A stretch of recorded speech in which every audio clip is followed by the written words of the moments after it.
All right, we're going to be seeing lots of trains, well, imaginary trains, at any rate, thought experiment trains as we go through relativity. So here is one of Einstein's thought experiments.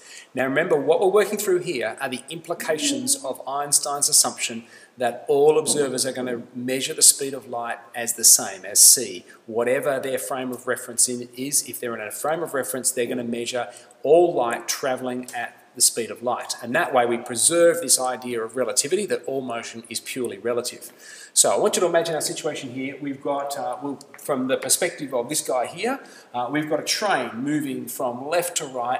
It's a very, very fast train, okay? Let's imagine that it's going to be travelling at some incredibly high speed, very close to the speed of light. Maybe it's half the speed of light or something like that.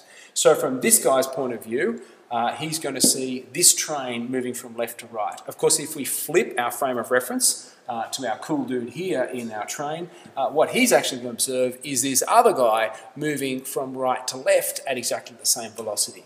Now remember, we can't actually say which of these people are right because they're both correct in their own frame of reference because motion is relative. Okay. So there's a few other interesting things about our train. First of all, it's got a light that can get turned on and off, and that light is exactly in the centre of the carriage. But more interestingly than that, when the light gets turned on, the light travels to the front and the back of the carriages. When the light hits the doors have an automatic sensor that causes those doors to open the moment that light pulse, that light beam, reaches them. Okay, so we can then see whether the doors are open or closed.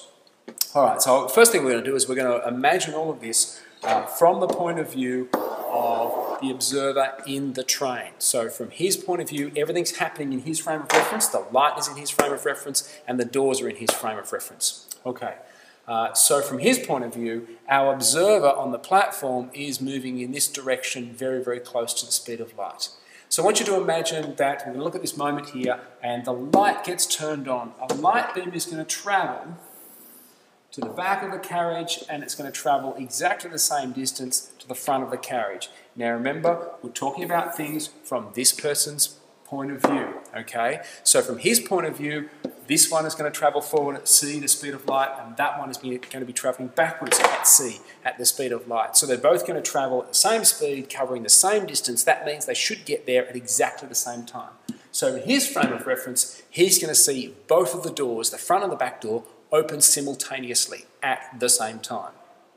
All right, so now we're going to flip that and we're going to think about this from the point of view of the guy on the platform.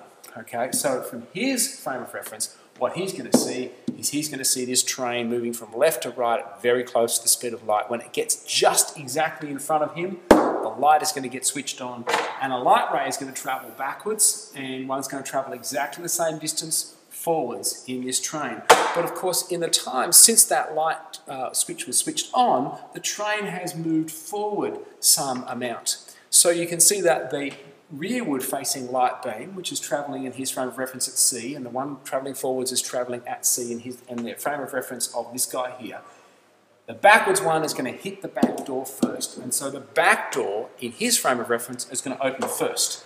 The front door is, if you like, running away from the light beam, so the train's going to move on a little bit further. And this light beam has to travel a quite a significantly extra distance in order to hit the front door. If it's got to travel an extra distance, travelling at the same speed, c, it's going to take a longer time, and so it'll be some time later that the front door of the carriage opens. Okay, so from this guy's frame of reference, both the doors open simultaneously. From this guy's frame of reference, the back door opens before the front door opens. Now remember, we're tempted to ask, who's right? You know, did the doors open at the same time or did they open at different times? Well, they're both right in their own frame of reference. The guy on the train is correct. Both doors opened at the same time in his frame of reference. The guy on the platform is correct. The doors opened, the rear door opened first, then the front door opened in his frame of reference.